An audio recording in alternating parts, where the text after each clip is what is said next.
comenzamos ya. Buenas tardes a todos los aquí presentes, socios, simpatizantes del Ateneo Escurialense y público en general. Les damos las gracias por su asistencia a esta segunda conferencia con motivo del 19º aniversario de la fundación del Ateneo Escurialense, que llevamos a cabo precisamente en abril del 2007. A la vez que, por supuesto, también transmitimos aquí nuestro agradecimiento desde el Foro de Historia del Ateneo Escurialense a la Casa y Concejalía de Cultura de San Lorenzo del Escorial por facilitarnos este espacio para desarrollar nuestros temas culturales. Y pasando ya al tema que nos ocupa, tenemos el placer de poder contar aquí esta tarde con nuestro presidente fundador, don José María Calvo Andrés, que la mayoría ya le conocéis y que en este caso hará la presentación y los honores a nuestro invitado especial de hoy, don Octavio Uña Juárez. En este nuestro aniversario, porque en el Foro de Historia estamos haciendo historia. Así pues, ya cedo la palabra a nuestro presidente fundador. Cuando quieras, José María.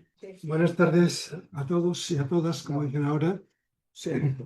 Encantado de estar aquí con todos y encantado de hacer una pequeña presentación de mi amigo y compañero Octavio. Carísimo amigo, buenas tardes.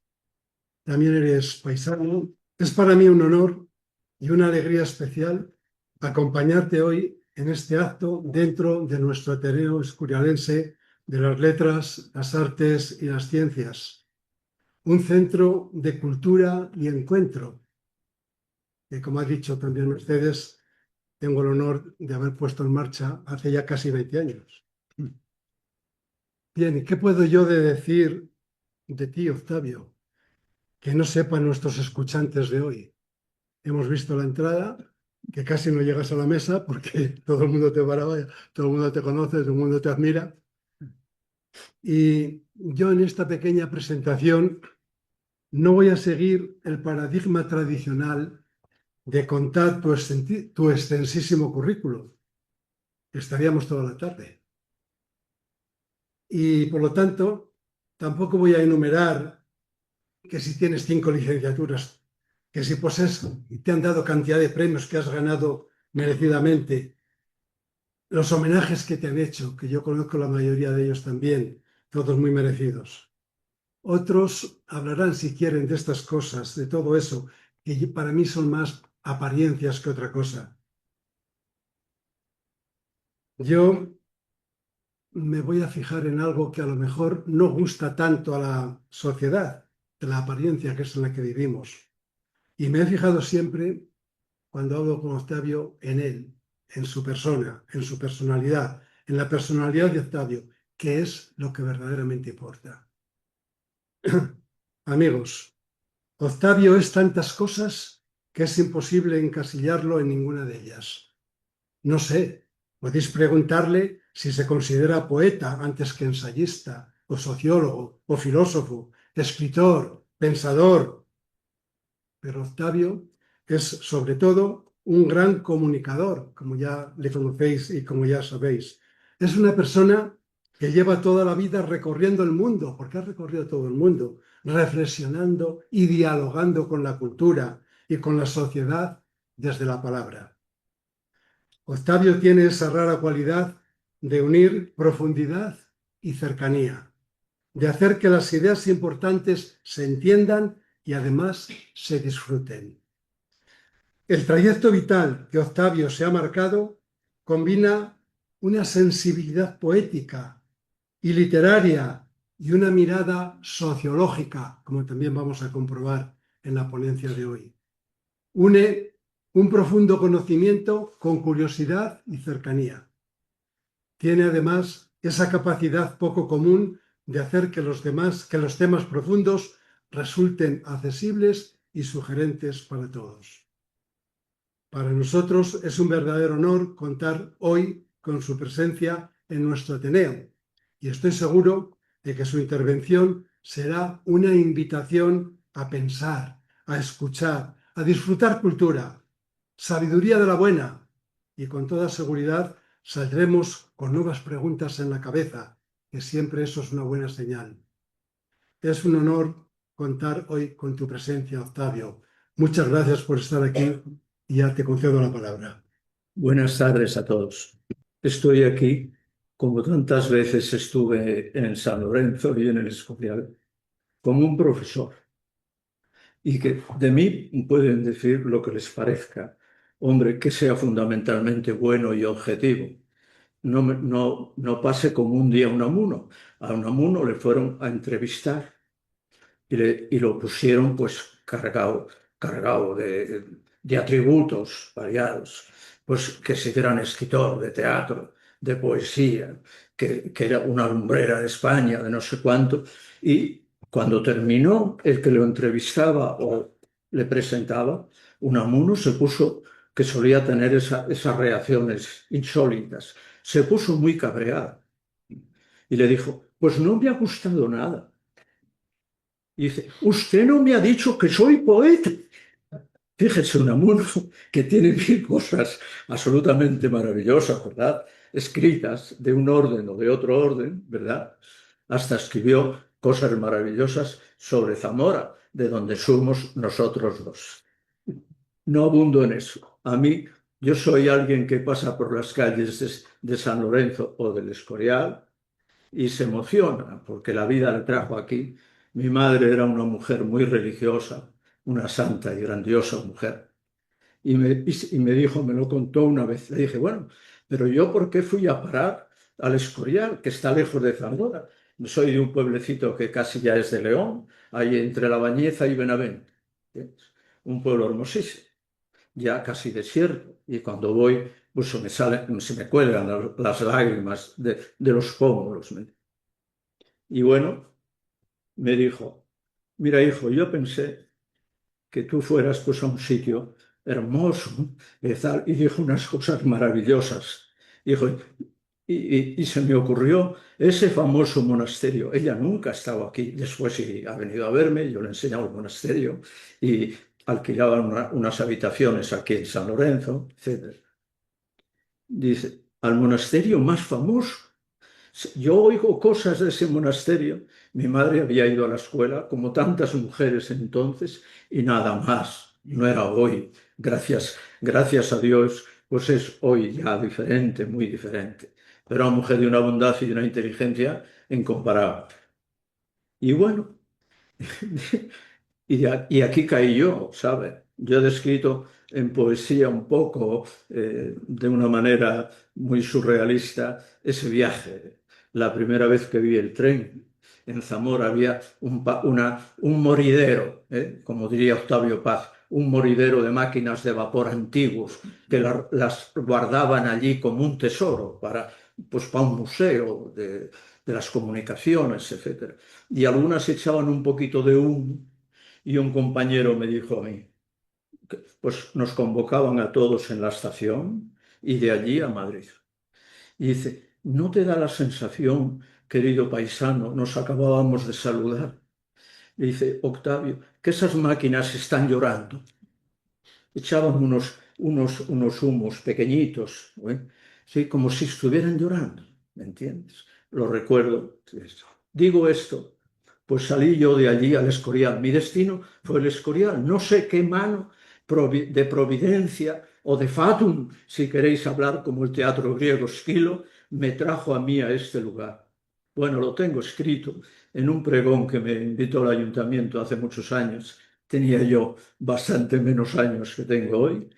Y yo describo la primera impresión cuando dobla el tren, ese monte famoso, me decía, tú vete atento. Nos decía el fraile que fue a buscarnos a Zamora, que era otro zamorano de la provincia, pues que después ha sido un gran teólogo y un grandísimo amigo mío y quiso mucho a este pueblo, profesor en María Cristina, donde yo he pasado parte de mi vida y me ha tocado, y termino con esto, quiero hacer un elogio del Ateneo y del presidente, que es un honor enorme para mí estar a su lado, porque los dos, no sé por qué extraño designio, digo, en el Escorial nos dedicamos a cumplir las obligaciones del Escorial de la piedra interna y es el Escorial de la piedra externa. Perdona que lo distingas. Nadie ha distinguido estas cuestiones hasta hoy y yo soy un tanto leído sobre el Escorial, con perdón,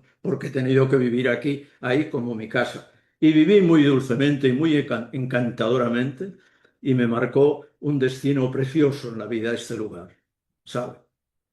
Digo, quiero y paso, dejo los asuntos demás.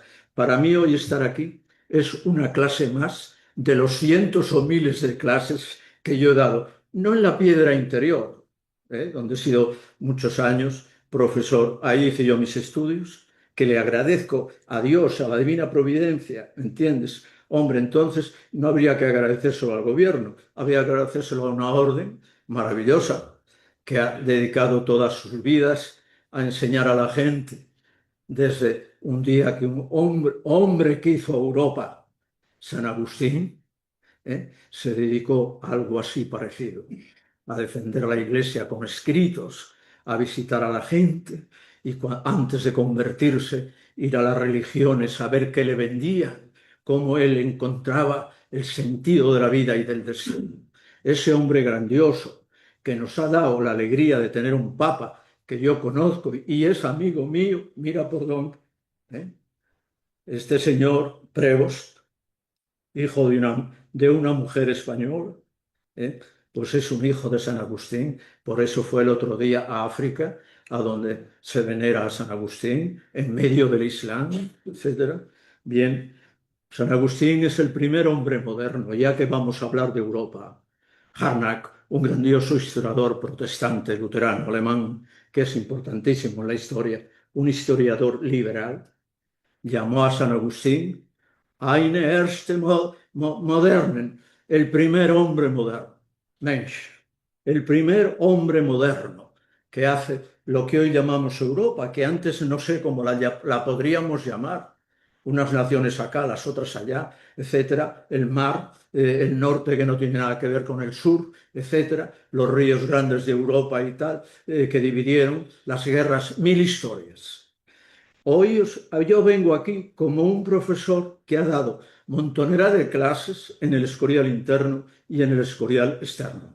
Y me siento verdaderamente encantado de haber tenido ese destino. No me preguntaré mucho más porque nos enfrentamos a la comprensión de nosotros mismos, a la comprensión de los largos procesos de la historia, lo que llamó San Agustín, maravilloso pensador de estos temas, cursus praeteruntium saeculorum, los cursos de los siglos que pasan, la gran historia universal, que otro gran pensador, quizá el máximo de la época moderna, Hegel, yo os iba a escribir ahí algunos nombres, porque el tema de Europa está en la mente de los pensadores más brillantes que ha tenido la cultura europea, la cultura occidental.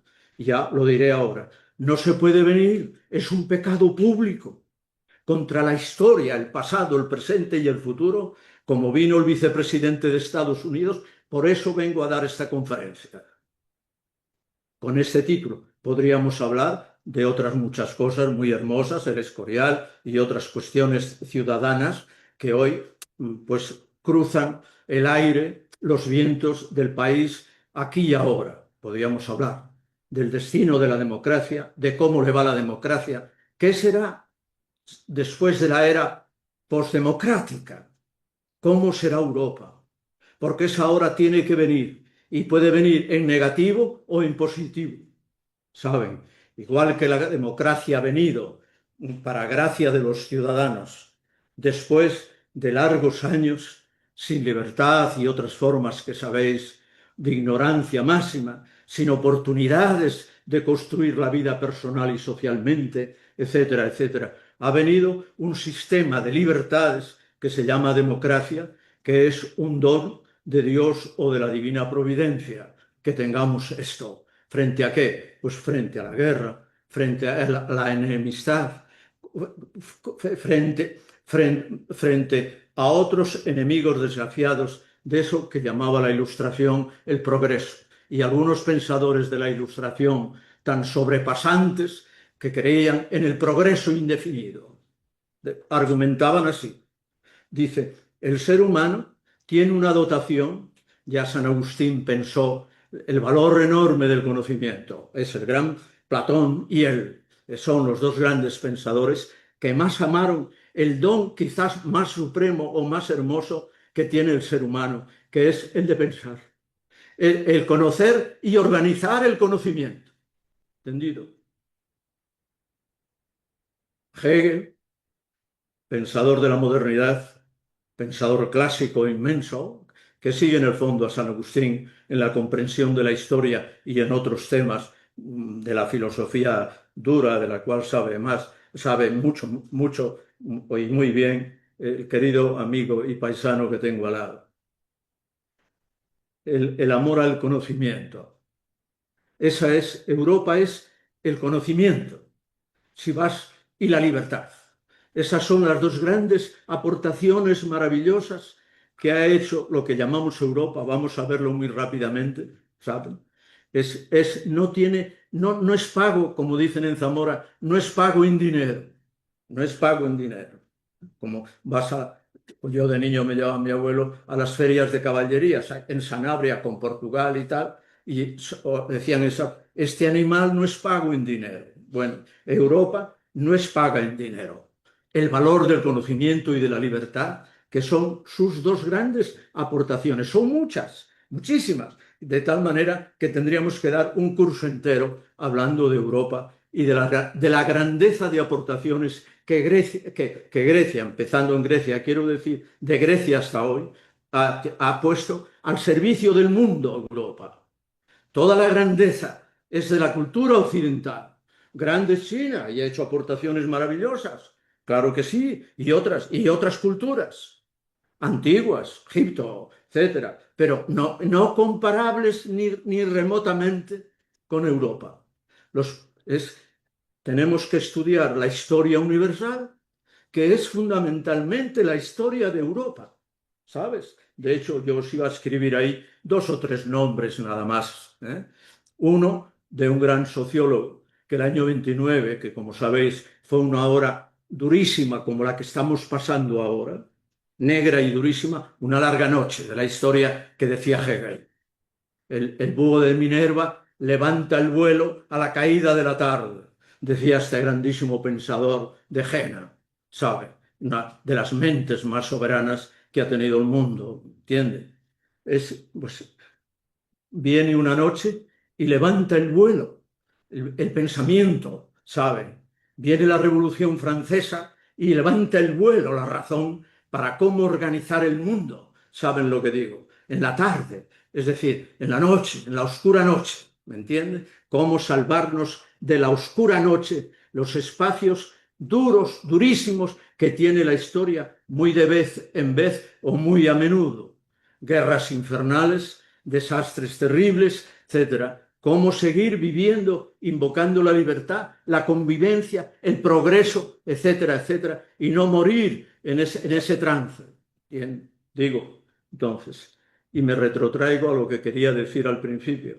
Estoy aquí como un profesor intramuros y extramuros. Yo he dado clases, si me perdonan, y me van a perdonar un cierto narcisismo escurialense, he dado clase en todos los sitios donde se imparten conocimiento.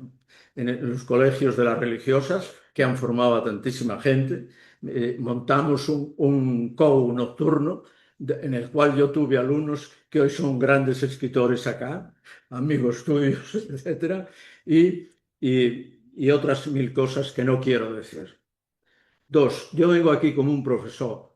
Ha sido mi destino. Y estoy contentísimo con él, porque no me veo en otro, ¿sabe? Dice, es muy fácil a posteriori juzgarse a sí mismo, ¿me entiendes? Yo estoy contentísimo. Y esta es una lección más, llena de defectos, llena de faltas como las mías, que vengo a dar. Vosotros, yo os voy a poner un trabajo obligatorio, que yo no voy a corregir, ¿no? Que es que, como Europa es un acontecimiento, ¿sabes? Un hecho, como decían los historiadores, un gran historiador romano, Tito Livio, que es el que va narrando la historia de Roma de 10 en 10 años. Todo lo de Aníbal, las batallas terribles donde Roma cayó. Fíjate, en la batalla de Cannas no quedó ni el apuntador, ¿sabes? Y desde entonces Roma entró en una mansedumbre y una cosa que podemos desaparecer. Este Aníbal acaba con nosotros, ¿saben? Allí murió el abuelo de Escipión Africano, hombre grandioso, que dio la puntilla a Aníbal en Zama, que es una ciudad de Túnez, ya en el desierto, ahí con la ayuda de la caballería númida, que era terrible, que heredamos nosotros esa tradición de los caballos que han dado los triunfos en la guerra a todo hijo vecino. ¿Entiendes? Sí, no habría conquista de América, y digo la palabra conquista, que es la tradicional, no entramos en ese tema, fue el caballo, etcétera. Bueno, pues este Escipión Africano, que era nieto de ese hombre que murió en Cannas, que quedaron, digo, media docena de romanos para contarlo. Bueno, ese grandísimo Tito Livio, historiador de Roma por décadas, dice, facta e narrar. El historiador tiene que narrar hechos, ¿sabe? No míos o de mi primo, no, de la comunidad. La historia de la comunidad, de la humanidad, de Europa, es muy difícil hacerlo. Fíjate, historiar a Roma, 12 siglos. Las conquistas, no podemos entrar en eso. Hoy yo os pongo un quehacer. Me va a permitirlo el director histórico y honor de este Ateneo. Que un profesor venga aquí a ponerle a los alumnos cargas. No, son unas cargas bonitísimas. Como al niño la carga de caramelos. No le molesta. ¿Qué vas a mirar desde un día? Desde 2600 años antes de Cristo, la aparición de la cultura griega, que ahí es el primer día, es el alba de Europa. Creta, en medio del Mediterráneo, del cual decía Hegel, ese gran pensador de la historia que sigue a San Agustín, la ciudad de Dios, etc., que es el lago de la historia universal. Grábate bien esta expresión. El Mediterráneo, por a lo mejor tú vas ahora, en estos dulces años, las personas más mayores o no tanto, pues hacen sus viajecitos por esos mares preciosos.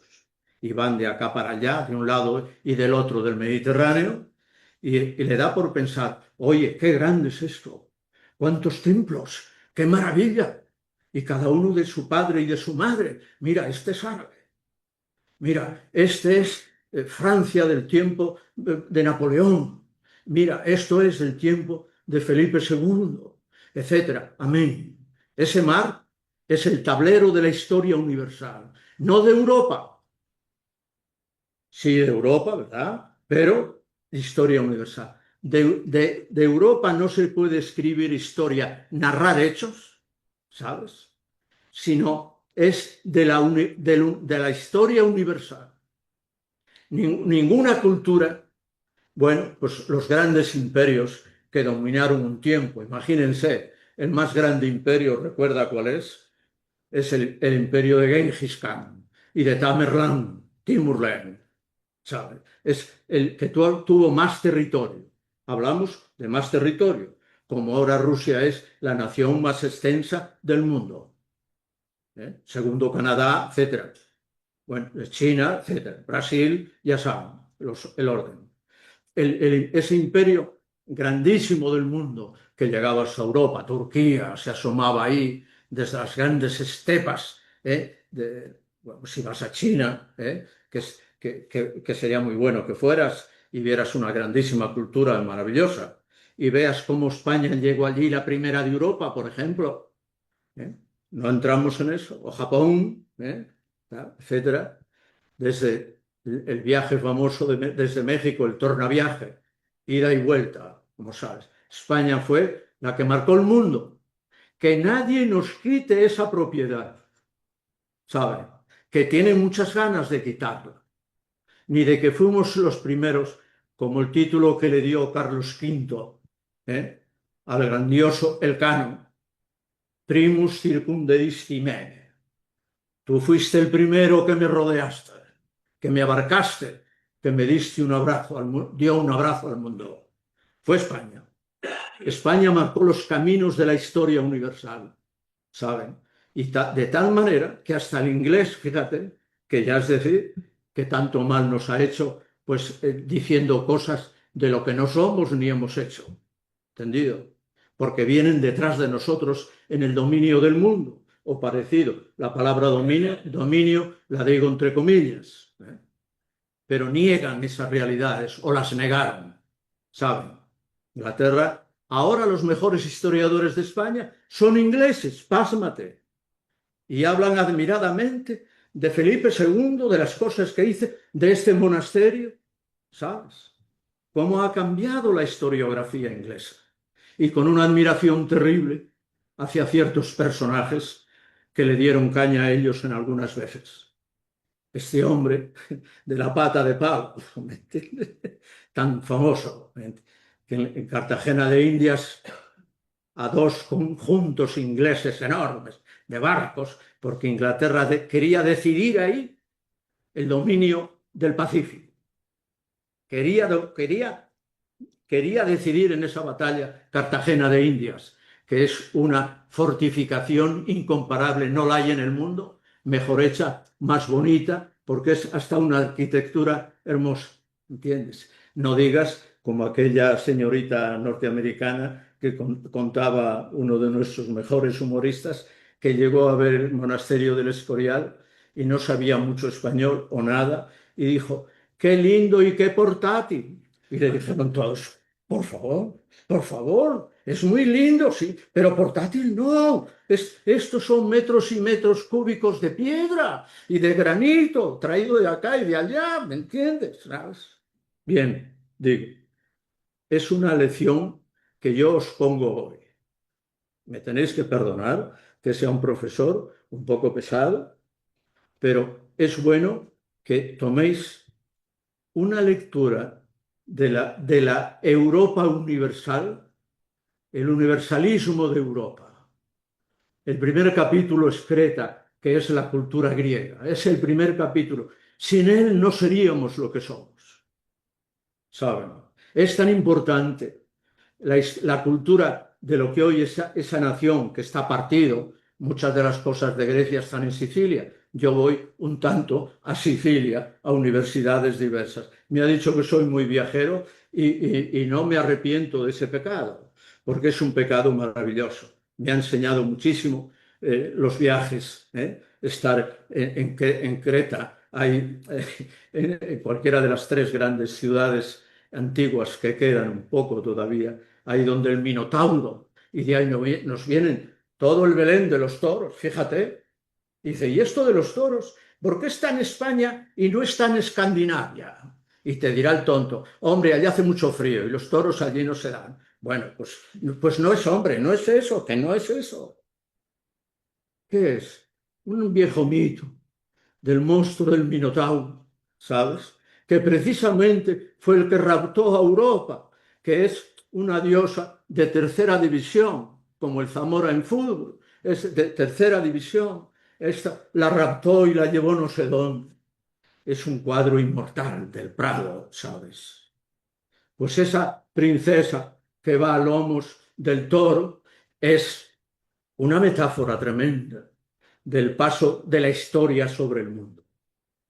Mira, yo te invito a que sigas ese mito formidable de Europa a caballo, al toro, en el toro que sale del palacio de Festos, que es una maravilla, 2600 años antes de Cristo. Ahí es el primer día, el alba de la cultura occidental, que es una enorme civilización. Dices tú, ¿y de qué? Pues hecha de un tejido, cada cual más hermoso, que son lo que hoy llamamos naciones. O en otro tiempo, la historia, ¿sabes? Lo de San Agustín, Ordo Rerum Lavencio. La historia es el orden de las cosas que pasan. La definió maravillosamente San Agustín. Es el suceder de los grupos que viven en un tiempo y en otro y en otro. No tú, no por narciso que seas, ni tú, Nerón, es tan famoso y el otro con su caballo en el Senado. No, Caracalla, ¿verdad? No vais a ser. Es Roma y lo que le pasó en ese tiempo a ti y a todos, a Roma, sus ciudades, sus pequeños reinos o sus grandes reinos, España, Francia, Alemania, el Rin, el Danubio, etcétera, etcétera. O con nuestro grandísimo emperador, el más grande que tuvo Roma, para los biógrafos de Roma, que son muchos y muy importantes, que es Trajano. Trajano yo he estado allí, me emocioné. Yo he estado 2 veces en Irak, invitado en la universidad. Uno durante la guerra de Saddam, que se bombardeaban las ciudades iraquíes con las iranias, es decir, Persia, hoy. Como el río Éufrates va marcando casi el límite de los montes sagros entre estas dos naciones que nunca fueron lo que son hoy, sino en demarcaciones de los imperios sumerio, acádico, el neobabilónico, etcétera, pues eran tierras todas ahí, o el grandísimo imperio persa, Ciro, ¿saben? No, pues ese cordón que las separa era la guerra de las ciudades, en los segundos encuentros que tuvieron Saddam con Khomeini. Yo he estado en los lugares donde se daban caña, ¿sabe? En Basora, ciudad histórica incomparable, ¿sabe? Hasta ahí llegó Trajano. Sacó al imperio al océano, donde están hoy friéndose cosas terribles, ¿sabe? Bien, me retrotraigo y digo, es una invitación a que leáis sobre Europa. El primer capítulo es Grecia. Después yo voy a decir otros capítulos. La lección no es para una semana ni unos días, es para un largo tiempo que tú quieras. Pero hoy conviene leer eso. Lo que llama un grandísimo sociólogo alemán que afectado por el año 29. Tú sabes que el año 29 el mundo tuvo una crisis espantosa, como la tenemos ahora, o más. Y los grandes pensadores de ese tiempo, por ejemplo, don José Ortega y Gasset, ¿sabes? Dices tú, ¿por qué Ortega invitó a los españoles que vivió ahí y lo escribió ahí? Lo escribió en esa casa, en esa lápida, si me perdona, que yo puse con el concejal de Cultura en su día en honor a Ortega, el nacimiento de Ortega, que hicimos en el teatro un homenaje a Ortega maravilloso, que vino su hija, vinieron 6 profesores, alumnos de él, Aranguren, ¿sí?, etcétera, que han sido rectores, etcétera, maravillosa gente, de los cuales yo he sido alumno de algunos de ellos, de don José Antonio Maraval, padre del ministro Maraval, que ha sido compañero mío de la Facultad de Políticas, que me preguntaba ahí alguien. ¿Entienden? Pues Ortega, en los escritos que aquí hizo, La vida de un Quijote de Sanz, etc., El Espectador, de continuo es una obsesión de él. De aquí venía a descansar y venía de Alemania, de una zona de Alemania de donde dicen los alemanes nacen los genios, del río, al lado del río Lahn, que es un río hermosísimo, ¿saben? Él vivía con 3 compañeros que eran dos grandísimos filósofos alemanes, han llegado a ser Cassirer y Heinz Soes.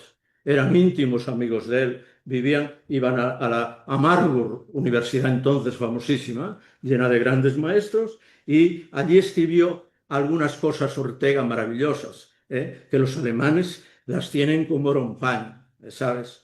Dice, aves un día levantarse, Heinz Soes, que era judío, y Cassirer también. Cassirer era hijo de una familia inmensa alemana, y marchó 5 años antes de ganar las elecciones Hitler, marchó para Estados Unidos. Es un pensador inmenso, sobre el conocimiento y otras cuestiones. Cassirer, Ernst Cassirer.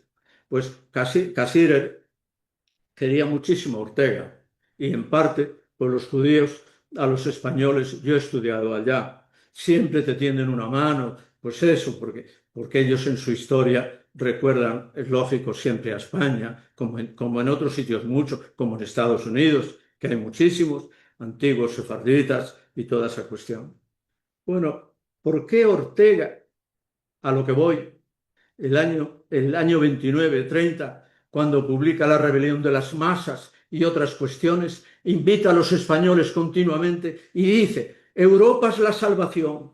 Nosotros llevamos unos cuantos años muy malos de este siglo. ¿Cómo podemos remediar a España y tal? Bueno, Europa es nuestra salvación, la que nos va a sacar de estos tiempos malos que se alargan muchísimo y no somos lo que fuimos como comunidad histórico-política en otro tiempo. El siglo XVI, que no hay otro siglo en el mundo, solamente el de Pericles, el siglo IV-V, es comparable al siglo XVI español. Es que es una barbaridad, en el mejor sentido de la palabra, de conquistadores, de ejércitos, Italia, toda Europa, media Europa nuestra, o lo que conquistas, hablo de hechos, como hizo Roma, como hizo el Imperio Aqueménida, etcétera, etcétera, como una nación grandísima. ¿Sí? Y dos, evangelizar América, cantidades de misioneros aprendiendo las lenguas, el náhuatl. Yo he ido 14, perdóname, veces a México, a la UNAM, a la Universidad Autónoma, y, hombre, rascas un poco, rascas en el alma mexicana un poquito y te sale la madre patria y agradeceros lo bueno que trajisteis aquí, que no fue todo malo y fue como hicieron otros, conquistar, pero conquistar y lo que Fray Luis de León le dijo a Felipe II. Fray Luis, el gran poeta y maravilloso profesor de Salamanca, era amigo de Felipe II, le estimaba muchísimo. Y cuando salió de la cárcel, una de las cartas que recibió fue una carta de Felipe II en la cual le pedía un dictamen complicadísimo. Si sea lícito sacar minerales y otros bienes de las tierras encontradas o descubiertas al otro lado del Atlántico. Menudo papelón que le ponía delante. Fray Luis, sabio incomparable y un hombre admirable por cantidad de cuestiones, no solo como gran poeta y grandísimo escritor de la lengua castellana y grandísimo profesor. Ha tenido alumnos como Suárez, que es el primer, después de Séneca, los grandes filósofos que hemos tenido son Séneca y después Francisco Suárez, jesuita, que fue alumno de Fray Luis de León, que escribió, doy gracias al Creador por haber tenido de profesor al maestro León. Y resulta que lo tuvo en la asignatura que menos le gustaba a él dar, que no era muy amante, Fray Luis no era muy especialista del derecho, era un humanista más bien, traductor, dominaba las lenguas, el hebreo, por el cual pues prácticamente le metieron en Chirón. ¿Entiendes? Es largo de contar. Entonces, Fray Luis le contestó a su majestad: si lo que se saca de allí, si de lo que se saca allí se llevara igualmente lo equivalente, entonces sí se puede sacar de allí. Fray Luis quería decir: hombre, como vas al mercado, coges una cosa, pero la pagas. Normal, es un hecho normal de la vida desde que somos humanos en el mundo.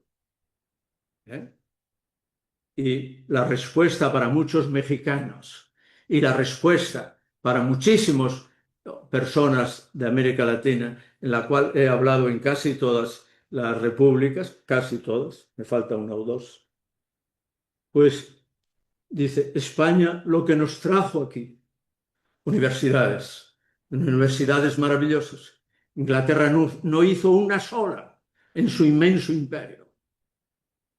Mira que la India es grande, ¿sabes? Que bueno, quería decir la India antes del dominio inglés.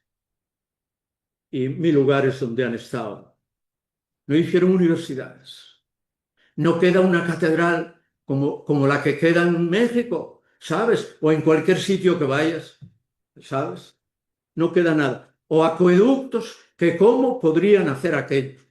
Digo yo, no siendo romanos, porque eso de los acueductos es un arte verdaderamente incomparable. Mira, el acueducto más grande que hay en América Hispana y en Estados Unidos es uno que está a las afueras de México Norte, yendo a Veracruz, por donde pasa el tren. El tren pasa por un arco de ese, yo lo he pasado veces, ¿sabes? Pues, ¿sabes quién lo hizo? ¿Quién llevó a los nativos a escoger las piedras, labrar las piedras, subirlas, ordenarlas? Un fraile franciscano, el pobre hombre, que le tocó bregar lo suyo, que nació en un pueblecito ahí de Madrid, al lado de Ciudad Real, que tiene una plaza maravillosa, y esa plaza lleva su nombre. Un fraile que había estudiado teología, cosas religiosas, no era un arquitecto, pues tiene kilómetros al lado donde fue la batalla de Otumba de Cortés contra los aztecas y otros enemigos de los aztecas, etcétera, etcétera. Lo de España no tiene nombre, y si tocas un poco, como dijo Octavio Paz, si me perdonan, yo le traje a abrir los cursos de verano y habló en el aula magna del monasterio. Y allí estaban las autoridades, cantidad de gente académica de la Universidad de Madrid, los rectores, etcétera, oyéndole. Y Octavio, que tuvo un abuelo que salió de Sevilla y fue a México, y su padre, el día de la Revolución, lo detuvieron y lo metieron en la cárcel, y no salía de la cárcel, y su abuelo tuvo que ocuparse de él, enseñarle las letras. Su abuelo era escritor, escribía novela negra, ¿sabe? Y Octavio comenzó, estoy aquí, pero mi abuelo fue desde Sevilla a Tenochtitlán, ¿saben? Con mil trabajos, ¿eh? Y vengo en parte a agradecer lo que España entregó a esos lugares. Y empezó a citar una lengua incomparable, etcétera. Empezó a narrar unos edificios incomparables, una roturación de campos incomparables. Hizo que esas tierras pues salieran de una situación pues atávica, antigua, etcétera, como queráis decir. Pero no me detengo más, no hago más. Termino, no de la conferencia, ahora lo vemos en un punto nada, en un par de puntos, dando las gracias a este querido paisano y amigo mío, quien yo admiro sobremanera, porque en el Escorial ha trabajado maravillosamente, ha hecho este lugar, y la gente que aquí viene, los cursos que programa, como yo me dediqué en otro tiempo, pues a otras cosas, a Café Crochet, como saben, a recuperar estos edificios. Yo intervine en la recuperación de estos edificios que estaban llenos de telarañas. Os digo lo que yo vi, ¿saben? Y hacer lo de la música y darle destino a estas cuestiones. Dediqué parte de mi vida, y mis huesos me dolían porque venía de Madrid, de la universidad donde era profesor complutense, y venía tarde, iba al COU, y del cual salieron algunos alumnos, bueno, todos, pero unos especialísimos que escriben y saben hoy un rato del Escorial. Digo y termino. Gracias, José María, por esta empresa cultural para el pueblo, para la gente, abierta a todo mundo, que es como tiene que ser. Yo me dediqué un poco a abrir las puertas del monasterio, porque antes había una zona impenetrable entre la piedra interna y la piedra externa, ¿sabes lo que te digo? Pero impenetrable. Yo, de hecho, alguna vez fui llamado al orden por andar haciendo cosas fuera del sagrado recinto. ¿Entiendes? Bien, entramos en lo que yo quisiera decirles hoy, que tengo que abreviar muchísimo, porque yo le quiero decir unas cosas que le puedan servir para juzgar la hora presente. La hora presente, como el año 29 decía, es una hora de una quiebra fuerte de las categorías que han regido el tiempo anterior. Una quiebra, sobre todo económica. El año 29, el default terrible, pues oye, por eso Ortega, el hombre, decía, la salvación es Europa. ¿Sabes? Esa invitación de Ortega, brillante, magnífica, que no la dio nadie, porque Unamuno tenía otras ideas y le dijeron, bueno, pues España no tiene demasiada ciencia comparado con Francia, con Alemania, etcétera, que inventen ellos, dijo don Miguel. No, Ortega no tenía esas ideas. La ciencia es constitutiva de Europa. San Agustín, ¿sabes?, fue el que dijo, ama, un homenaje enorme que me hicieron en Madrid, el Ateneo de Madrid, que se lo agradezco, porque mucha gente del Escorial escribió allí y estuvo allí, del Cafetín, etcétera. Yo puse, son 3 tomos enormes, como 2.800, casi 3.000 páginas, una cosa desmedida, que no se la hacen a nadie en este mundo. Bueno, a nuestro Señor Jesucristo le harían otros evangelios, pero nadie. Bueno, yo puse ese lema de San Agustín, intellectum valdeam, ama sobremanera el conocimiento. Él nos sacará de la ignorancia y será la máquina secreta del progreso. Y del progreso que la Ilustración francesa, Condorcet, creía que era un hecho sostenido y nunca retrocedía. La teoría del desarrollo continuado, y permanente del mundo. Que la historia va a más, pero a veces se para, como ahora, y saca los malos modos, las guerras, la liquidación. Por eso San Agustín, muy listo, que esa frase de Hegel, para decir el valor inmenso del conocimiento y de la cultura occidental, que es la que más ha pensado el mundo.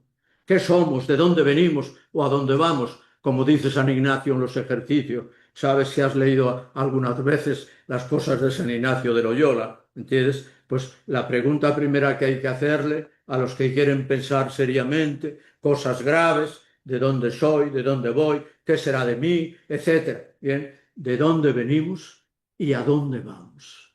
Las épocas que se preguntan es, de vez en cuando la historia, se pregunta esto, ¿sabes? ¿Cuál es el origen, el principio del origen y el principio del fin? Hegel cambia un verso de Virgilio, que yo en un libro de la Eneida, que me lo aprendí de memoria de chico, lo he echado en la universidad cuando hacíamos teatro alguna vez en latín, unos versos incomparables de Virgilio. Dice, tante molis erat romanam condere gente. Al terminar de cuando sale el pobre Eneas de Troya, quemada Troya, muerta su mujer en las llamas, sus padres, etcétera, Príamo, etcétera, salen con unos cuantos en las naves sin saber a dónde ir, ¿sabes? Dice, tante molis eran romanam condere gente. De tal envergadura era fundar el imperio romano. Porque llega y comienza, pues según las crónicas más bien fabuladas, la poesía maravillosa, epopéyica, tanto trabajo ha costado o costaba fundar a Roma. Él cambia, Hegel cambia ese verso, Berlín, gran pensador de la Universidad de Berlín, él miró en Jena, que era la universidad anterior, la más famosa a los años de Hegel, maduros, que estuvo en Berlín, donde si vais frente de la universidad hay un monumento a Hegel joven. Hegel es el hombre que más influencia ha tenido en el mundo moderno, en donde bebe la derecha, el centro y la izquierda. ¿Sabe?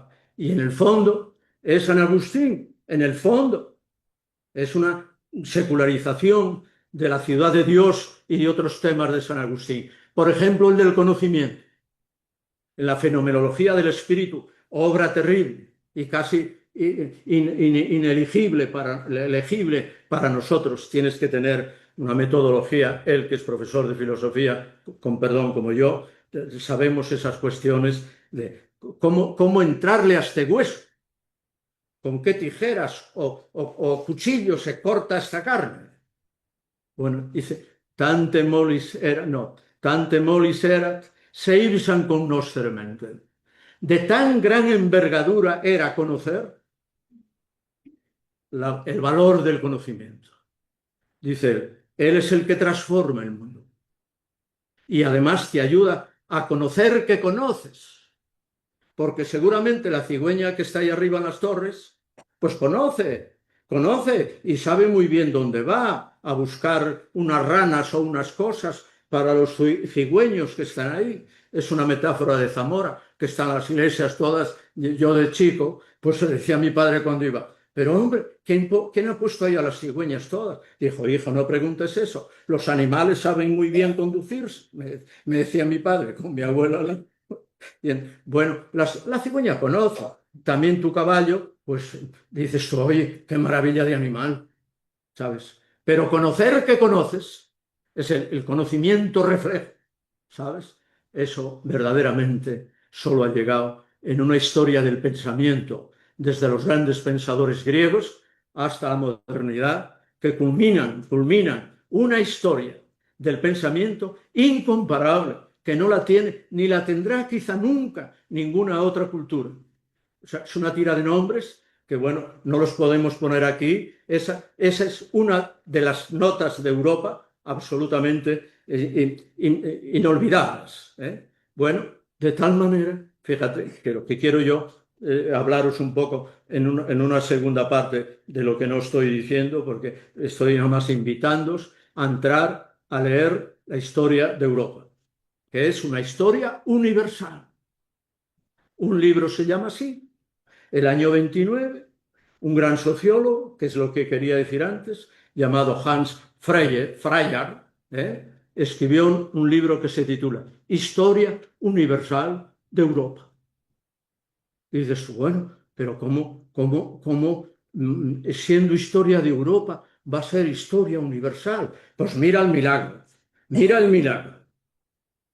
que Europa ha sido en buena parte del mundo. ¿En qué? En muchísimas cosas. La ciencia, el pensamiento, las artes incomparables. Dices tú, oye, cuidado, que también otras culturas tienen un arte maravilloso. Y me dices que yo he estado en Samarcanda y quedé verdaderamente hecho polvo de lo bonita que eran las mezquitas. Claro que sí, ¿cómo no? Una serie de estilos. Solo el griego tenía 3. Tónico, eólico, corintio, etólico y otras variables. Y la Edad Media, larga Edad Media, románico, fin, etc. Después viene la época moderna, unas arquitecturas absolutamente admirables. Ahora vas a Bilbao un día y dices, bueno, voy a ver esto que hizo Gehry, qué maravilla es. Lo feo que era antes, con el río ahí todo sucio. Fíjate qué hermosura le dio este grandioso arquitecto a esta vieja y adorable ciudad de Bilbao. Bien, esto que estoy diciendo quiere decir que tú no puedes estudiar historia universal sin eso acontece ¿dónde? En Europa, facta y narrar. Es como la gente me dice, oye, Zamora, qué bonita es, me dice la gente. Y dije, ¿y ahora te enteras?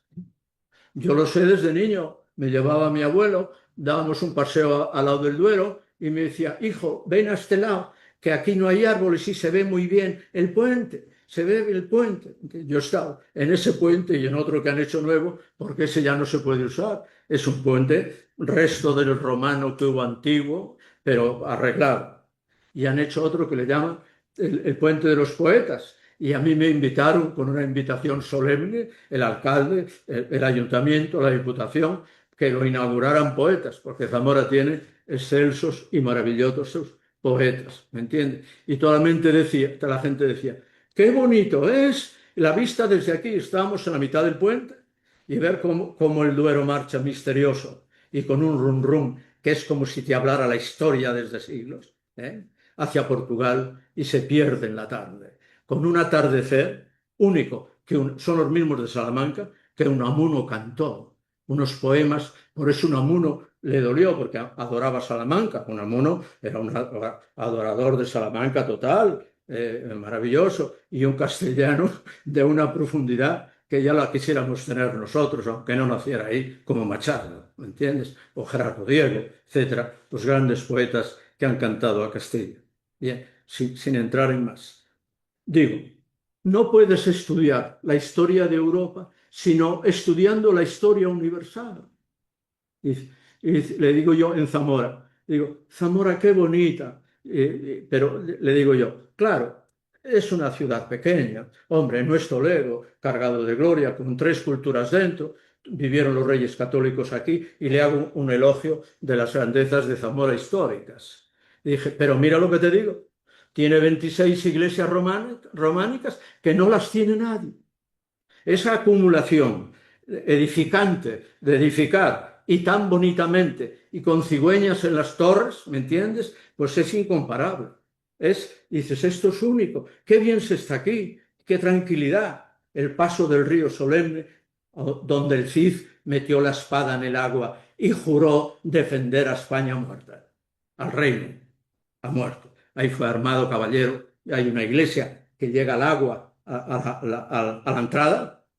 Allí fue armado caballero Cide Vivar, con un amigo incomparable que le siguió hasta el destierro y la muerte. Arias Gonzalo, un hombre grande de Zamora. Bien, digo, hay que estudiar a Europa como se estudió en el año 29, cuando de repente le falla al mundo los cimientos económicos, ¿recuerdas? Pues surgen una cantidad de plumas formidable. La de Ortega Smith, ¿sabes? ¿Qué nos pasa? Porque decía Ortega en esas frases maravillosas. Dice, lo que nos pasa es que no sabemos lo que nos pasa. Decía Ortega. Que eso sí que es malo, ¿sabes? Eso sí que es malo. Bueno, pues Ortega era esa hora tan difícil. No sabemos lo que nos pasa a los economistas, a la bolsa de Nueva York, todo eso no controlan. Nuestro tiempo es un tiempo difícil, duro, durísimo. Estamos situados en la incertidumbre. Un grandioso sociólogo que en Alemania yo saludé, Ulrich Beck, que murió muy joven y tiene muchísimas obras, él escribió muchísimo sobre este tema de la incertidumbre del mundo. Y el año 29-30, un grandísimo pensador sobre el cual yo he hecho la tesis doctoral, Karl Jaspers, que es un poco el tercer gran filósofo de Alemania, de estos años pasados tan brillantes, de los años 30, 20 y tantos 30. Alemania tiene cuando Ortega andaba ahí, la fenomenología y otras corrientes maravillosas en ese tiempo, pues no ha habido un tiempo tan fecundo como ese. Ya, pero ahora se ha terminado, y el que lo ha cerrado, que ha sido enterrado hace un mes y medio, Jürgen Habermas, nacido en Düsseldorf. Yo quiero exponer lo que él, en los últimos años de su vida, ha estado pensando sobre esta grave cuestión, y es el pensamiento más importante, sociopolítico, de cómo encarar el futuro. Porque hay 3 partes de ese trabajo que tú vas a hacer, que yo te invito a hacer, a base de lecturas, te lo tienes que hacer. ¿Qué es Europa desde el día que nació?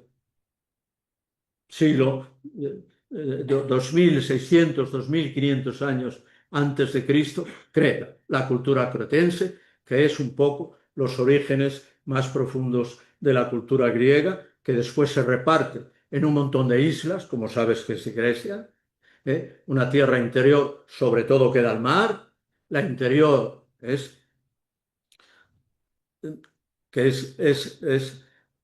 como aquí Castilla, muy grande, Tesalia, donde está el Monte Pindo y los dioses, etcétera, que es una tierra como sagrada para Grecia, allá al fondo, y Tesaloniki, que es una ciudad a la que dirigió San Pablo una carta, ¿sabes? Y tiene y fue una ciudad importantísima en tiempos del imperio romano de Oriente, ¿sabes? Constantinopla, etcétera, como sabes. Bien, esa cultura es el juego entre las islas y el terreno firme, etcétera. Las historias de navegantes, la Odisea. Oye, la Odisea a lo mejor no la vas a escribir en Burgos, porque nadie sale a navegar de gran cabotaje de Burgos, sale de Barrameda, sale del puerto de Santa María, sale de allí, o sale de Vigo, o directamente de Sevilla. Como vino ese famoso guerrero que ganó la batalla de Zama, entró en Sevilla, ¿saben? Que trajo una trascendencia, ese hecho enorme para la historia de Roma y de España, ¿sabes? Ese señor no tenía buenas relaciones con el Senado y dijo, no voy a Roma a recoger la victoria. ¿Y dónde vino? Pues fíjate, escogió España porque era de las posesiones que Roma había descubierto o encontrado y de donde llevó mil cosas, sobre todo hombres como Aníbal, etcétera, pues era España. No fue a Francia, lo que es Francia hoy, ni al Rin, ni al Danubio, eso es para más atrás. La primera que vino fue aquí, porque olió minerales que descubrió el fenicio, ¿sabes? Y Roma tenía un olfato para eso inaudito. Fíjate, la empresa mayor que hizo el Imperio Romano son las médulas, con diferencia de todas. Vete a verlas, que ahora tienes tiempo un poco más libre. Eso da la grandeza de Roma, la disrupción de los montes, donde murieron miles y miles de gente cribando, según don Claudio Sánchez Albornoz, historiador de la historia antigua del Reino de León, porque eso es el Bierzo, ¿sabes? El Bierzo. Ahí subiendo, haciendo el camino de Santiago, casi tropiezas con esas médulas famosas. No entro en eso. Digo, tienes que estudiar la historia. ¿Por qué? ¿Cuál es la grandeza? ¿Cuál es la grandeza de Europa? Bueno, pues un conjunto de naciones que son hoy, por ejemplo, Grecia es una nación hoy, pero no es la de antaño, ni en geografía, ni en otras muchas cosas. ¿Entendido? Y además era una nación muy nacionalista en términos nuestros hoy. Era una pequeña tierra, como aquí, imagínate, una autonomía, con una capital. Beocia, capital Tebas, el Ática, capital Atenas, y Peloponeso, capital Esparta, fundamentales. Y amigo mío, eran gente terriblemente del terruño. Es como el villano en su rincón. No eran globales, no eran, no, y un tanto xenófobos, ¿sabes? Imagínate, si quieres comprobar eso, lees a Demóstenes, maravilloso orador, incomparable, el que inventó este arte de hablar bien, que es difícil, y después Cicerón, en Roma, contra Filipo. Filipo era un rey del norte, Macedonia, donde termina Tesalia, el terminal de Tesalia es Macedonia, que Grecia está muy cabreada porque le han quitado la mitad de Macedonia y han hecho una nación nueva para resolver el conflicto terrible de los pueblos del Balcán, que hizo una nación a la cual dan todas esas naciones, el Kosovo, ¿sabes? Míralos en el mapa, que han estado a muerte siempre. Sí, 10 minutos. Volveré otro día. Si no llueve, vendré otro día. Digo, pues esa Grecia, pues la gran cultura también estaba en Sicilia. Cuando vas a Sicilia, los templos maravillosos, ¿sabes? Ahí nació Esquilo, por ejemplo, figuras tremendas de la cultura griega. Bien. 2. Yo aprovecho para dar las gracias a José María, recapitulando, para invitaros, perdonad que haya ido en círculos concéntricos, en leer la historia de Europa. La primera es Grecia, fíjate, la primera es Grecia. ¿Por qué esta Europa es universal? Fíjate, yo nada más te digo unas cosas, son muchísimas, si le entras a la historia verdaderamente.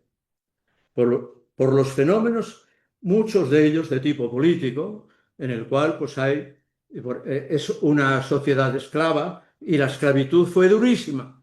Nada de cosas bonitas de los grandes edificios, no, fue una esclavitud durísima. Se vendían los esclavos en la isla de Delos, que está al lado de una isla grandona que es Eubea, ¿sabes?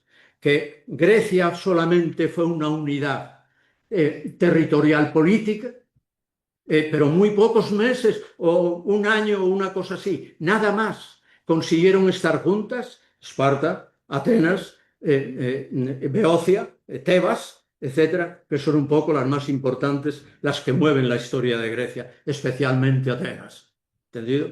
Atenas, pues hombre, es el lugar donde los más grandes, por ejemplo, Sófocles, cuando hagas tu excursión a Atenas y si no lo haces, te rebajaré la nota, rebajaré la nota. Sí, tienes que, cuando vayas a dormir, alquila un teatro que está al lado de la Acrópolis y escoge una habitación alta, como yo escogí, me lo dijeron, y venir de celebrar la Nochebuena, la cena de Nochebuena, no, de fin de año, tonto, de fin de año, muy cansado, no que hubiera bebido tampoco, pero bueno, cansado de la tarea, me siento en el balcón y miro abajo. ¿Sabes qué vi yo en la noche? Misterioso e incomparable. El teatro donde estrenó Sófocles todas las tragedias. Está ahí abajo. En la noche, como un velo ahí de misterio. El teatro de Dionisos, maravilloso. ¿Quién fue Sófocles? Un ciudadano ateniense, amigo de Pericles, que en las batallas terribles contra Esparta, la guerra civil, en poco decimos de Grecia, de unas autonomías contra otras y alianzas terribles, como hicieron en Sicilia, que las ciudades griegas de Sicilia no se ayudaban y era el peor enemigo, era tu vecino griego, ¿sabes? Ese mundo griego del villano en su rincón, que digo yo, pues es terrible. No obstante, en el pensamiento fue una nación absolutamente preciosa y universal, ¿sabes? Sobre todo después Alejandro, que es el último capítulo glorioso, inmenso de Grecia. Es decir, nacido, fíjate, precisamente ahí encima de Tesaloniki, en Macedonia, e hijo de un hombre muy rico que se llama Filipo II, como nuestro rey de acá, ¿entiendes? Vayan a verlo. Eso es un sitio a donde hay que ir, porque está la tumba de él, la tumba de Olimpia, la madre de Alejandro, que fue una mujer extraordinaria, que siempre la historia pues la ha callado, porque la historia, pues hombre, son fundamentalmente de hombres, los que van a la guerra, los que mandan, etcétera. Fue una mujer que organizó sola, lo muerto su marido, que estaba rodeado de enemigos, sobre todo Atenas, sobre todo Demóstenes.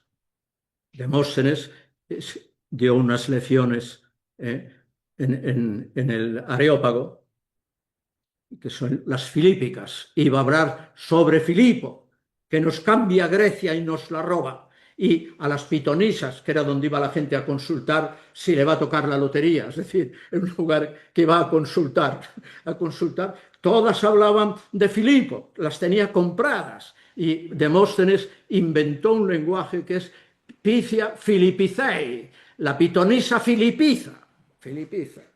Abraham, y el terror de Grecia Filipo fue enorme. Y de hecho el pobre Demóstenes murió pues, con un envío que le mandó Filipo, se refugió en un templo y en un templo le mataron, que fue como una blasfemia porque el templo no se podía hacer eso. Era un pecado doble a gente que se acogía al hospedaje de un templo. ¿Me entiendes? Bajo el nombre de un dios, etcétera. No se podía hacer semejante canallada. Ahí murió. Pues Grecia tiene unas virtudes maravillosas y hoy, comparándolo con nosotros, no tanto, no tanto. Pero su arte política, Pericles, etcétera, solo es comparable ese siglo al siglo español. Duque de Alba en las armas, los conquistadores de América, en términos de hacer la guerra, ¿eh? O el señor que conquistó toda Italia, ¿entiendes? Etcétera. Bien, dos, en temas de gobierno, del Estado, de fundar un Estado. ¿Qué sería lo más sobresaliente de los fenómenos europeos? Mira, uno que se llama el capitalismo. Lo dice un gran pensador alemán, quizá de lo más grande, Max Weber. ¿Eh? Dice que ese hecho es sobresaliente por el volumen de cosas que trae con él y con la suerte que ha tenido en el mundo. La suerte no quiere decir buena suerte, sino el efecto sobre el mundo. ¿Entiendes? De hecho, si tú hablas en tiempos de la Unión Soviética o en términos de una izquierda dura, pues hombre, todas las desgracias no las ha traído el capitalismo, sostienen. Claro, no es así, no es así, no es así. El capitalismo, por ejemplo. Dos, el conocimiento. Tante molisera seibsan cognoscere mente, con ese verso latino cambiado, que Virgilio decía, de tan gran envergadura era fundar a la gente romana, dice, de tanta grandeza o trabajo es que la mente se conozca a sí misma. Seibsan cognoscere mente, dijo este filósofo, conocer que conoces y que diriges el pensamiento para su aplicación a la transformación de lo real, que lo haces, que lo haces praxis, ¿me entiendes? Y termino, quedamos en la primera parte de la primera parte. Dice, la racionalidad, el discurso del conocimiento, la ciencia. Europa es la historia de la ciencia, ¿sabes? Dices tú, China y otro, bueno, que sí, que hombre, no somos únicos en el mundo. Pero a este nivel, a estas variedades, imagínate los estudios de medicina en la Universidad de Padua, donde un señor de Humani Corporis Fabrica, que vino ahí, en un libro famoso que está ahí, Besaglio, es el primero que describe el cuerpo humano y su sistema óseo, cartilaginoso y otro que a mí me enseñaron en la escuela, que es lo que sé de medicina. ¿Entiendes? Todo. La física, la química, la matemática, etcétera, que ya Grecia los pone de manifiesto o tiene pensadores extraordinarios, no solo grandes filósofos o grandes artistas o grandes constructores como Fidias, etcétera, ¿no? Que ya da los modelos de construcción pues casi para la eternidad, o Prasíteles, las medidas del cuerpo humano, ¿entendido? Bien, la ciencia, el Estado, este asunto del Estado, la organización estatal de una comunidad, ¿sabes? Dices tú, bueno, es que antiguamente Babilonia, etcétera, o Persia, Ciro, etcétera, pues fueron grandísimos hombres de Estado. Sí, cierto. El faraón, etcétera. Pero una organización tan detenida y tan maravillosa del Estado, libre a llegar a un Estado que no sea el Estado absolutista y rudo, etcétera, no, sino un Estado que a la medida del hombre, libre, etcétera, de libertades, de participación conjunta, que imparte desde la justicia, etcétera. Amén. Un Estado moderno, planificado, según la modernidad que va descubriendo actitudes o virtudes en el hombre maravillosas comunitariamente, porque cuando dices el Estado supone comunidad, y los grandes pensadores de eso, ¿sabes?, son San Agustín, Platón, y de ahí en adelante del Renacimiento, pues una tira, Hobbes y otros, ¿me entiendes?, que no podemos juntar a ti. La burocracia, que el mundo hay que organizar la acción para cualquier asunto. La burocracia, Roma montó una burocracia tremenda, todavía andamos por sus caminos y tenemos ayuntamientos donde Roma tenía su ayuntamiento, Tarragona, por ejemplo, ¿sabes? No, la burocracia y el funcionariado, ¿sabes? Esto también lo tuvo el Imperio Aqueménida, en las satrapías, que son como las autonomías, solo que mucho más grande, ¿sabes? Porque fue un imperio tremendo. Fue el imperio más grande, terminó. Genghis Khan. El segundo, el hispánico, en extensión. Y el tercero, ¿sabes? No es Inglaterra, es el Imperio Aqueménida, que Alejandro siguió la ruta que había seguido Ciro hasta lo que es Afganistán, hasta el interior de la India, ¿sabes? Esas dimensiones fueron las más grandes que han tenido. Y el tercero o cuarto es Inglaterra. Solo que Inglaterra imitó en su administración absolutamente a España. En la Universidad de Nueva Zelanda, donde yo he sido invitado 4 veces, yo fui a saludar al rector y me dijo, venga aquí, venga aquí. Aquí le llamamos a esto, le llamamos con las palabras que España las llamó, Universitas Scientiarum, etcétera, etcétera. Y es que España, de Roma, en latín, puso a la primera universidad, que fue la Universidad de Salamanca, Studiorum, etcétera, en latín. Y tenía puesto en latín el nombre de esa Universitas Oclamensis, etcétera. Dice que ustedes los pusieron en todas las universidades que fundaron en el imperio. ¿Entendido? Me lo dijo el rector. Como encantado de saludar a un español, profesor, que no abundan allí, ¿sabes? Allí abundan los maoris y otras cosas. Bien, termino. La burocracia, el derecho formal, las cosas socialmente tienen que atenerse a derecho. Eso, la aportación es romana fundamentalmente, como saben, el imperio de la ley, los tribunales, etcétera. Y el Parlamento, que lo descubre. A ver si alguien me sabe. Si me sabe, le doy un premio. ¿Cuáles fueron las primeras cortes de Europa? Cierto. ¿Qué año? Muy bien, un 10. Eso es un 10. Estamos en clase. Fue el año 1188. Tardaron mucho en aparecer, termino, cortes en Inglaterra y en Francia, ¿entendido? El primer parlamento, lo que es un parlamento, no un senado romano que tiene unas trazas parecidas, pero no es así. Oye, allí Caracalla llevó el caballo y lo nombró senador. En León no pasó esto, ¿sabes? Bien, quiero decir, el parlamento, el parlamentarismo, que es central en una forma de vida y de Estado y gobierno que se llama la democracia. Un ejercicio de representación de toda la ciudadanía, no de una parte, como hacía Grecia, de los demás esclavos, o Roma. El Senado, no había ningún senador que fuera de una clase humilde o modesta. Tenía que ser de una gran familia, una gente, Julia, etcétera, ¿me entiendes? Mira, los mismos emperadores españoles, de origen españoles, ¿sabes qué habían sido? El padre de Trajano, y termino con esto, de Trajano y de Adriano eran primos. ¿Dónde vivían? Oye, en la entrada de ese barco, ¿sabes? De Escipión africano, victorioso, la victoria más tremenda que había tenido Roma. Porque si la pierde, adiós, Aníbal manda en el Mediterráneo.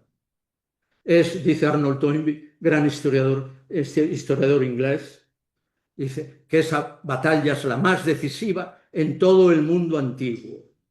Y 2, la segunda más decisiva es la batalla de las Navas de Tolosa contra los almohades, que era una invasión de langosta, enormes cantidades de guerreros que aparecieron ahí en Despeñaperros. Vete a verlo. Yo he llevado a los alumnos ahí. Y cerca de ahí, pues el general Castaños le dio una paliza al general Dupont, que era el jefe de las tropas de Napoleón en España, y hizo desaguisados infinitos en Madrid, en Burgos, por donde pasaba la muerte. ¿Entiendes? Gracias que, termino, gracias que los habitantes de Valdepeñas, lo que es Valdepeñas hoy, tiene el título de ciudad heroica, desbarataron a la Grande Armée, a la gran armada francesa, y llegaron desordenados a casi donde se dio la batalla de las Navas de Tolosa, ¿sabes? Es un sitio para España absolutamente destinado, ¿eh? Es el que esas dos batallas salvaron a España, ¿sabes? Desde entonces Napoleón, fíjese la estupidez francesa, hay que decirlo. En el Arco de Triunfo, cuando vayas a París, verás cosas muchísimas, muy importantes de Francia, amén. Pero vas al arco y dentro están enumeradas todas las batallas que ganó Napoleón y puso esa, que fue la primera derrota. Así han hecho de nuestra historia, también Francia, no digo ya solo Inglaterra y Holanda, cosas infames, ¿me entiendes? Bueno, aquí termino. El primer capítulo es estudiar Grecia, estudiar lo siguiente un poco Roma y las formas que van aportando a la cultura, a la gran cultura occidental, la Edad Media, con toda la tira de pensadores, de arte, de universidades, de catedrales. Tú fíjate qué colección de catedrales tiene España, Francia, etcétera, Italia, amén.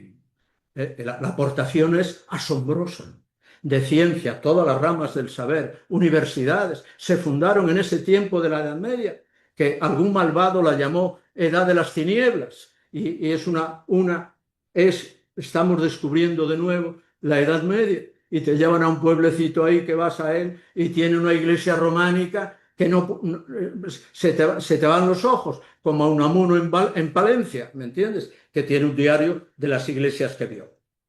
O en Zamora, que vio una iglesia de Zamora maravillosa, que está cerca de Zamora, que es un modelo de la iglesia románica por antonomasia.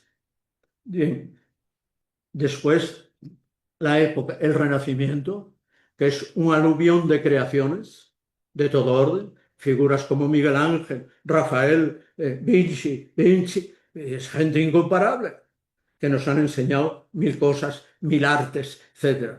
Dos, la revolución científica que trae Galileo y otros, que con ello empieza la edad moderna de Europa, y que son, bueno, pues ahí aparece la Ilustración, aparecen cosas que tú conoces, no solo del pensamiento, sino también guerras atroces. Francia ha estado rodeada de guerras siempre. España ya tuvo bastante con 7 siglos frente al Islam, ¿me entiendes? Pero también tenemos una variable, y termino, de verdad, perdóname, termino. No, ya lo sé. Muy bien, termino. España es el segundo patrimonio de la Unión Europea. ¿El primero quién es? Italia. Hombre, 12 siglos de Imperio Romano, más después lo que le toca del Imperio Bizantino y lo que le toca después en el Renacimiento, que es un volver a las fuentes griegas y hacer cosas verdaderamente inauditas. Me refiero a los grandes pintores, a los grandes escritores, a los grandes escultores, Rafael, Miguel Ángel, genios desmedidos, y en otras zonas de la cultura, en el pensamiento, en la literatura, Boccaccio, Dante, Petrarca, son palabras máximas en la cultura europea. Y dos, llegas ya a nuestros días casi. Tienes que llegar y ver qué está aconteciendo en los últimos tiempos. 2 guerras mundiales, Rusia, el invento soviético terrible, etcétera, cosas que pasan y tienen unos efectos mortales, y cómo se descompone en factores primos, en 11 naciones. Y ahora Yugoslavia en otras 6, ¿sabes? Y después, lo que ha venido más recientemente, esta situación que ha encontrado Europa, que le dicen, yo comenzaba esta conferencia, de la cual no he hablado casi nada, vino el vicepresidente Banzer vino a una ciudad, a la ciudad alemana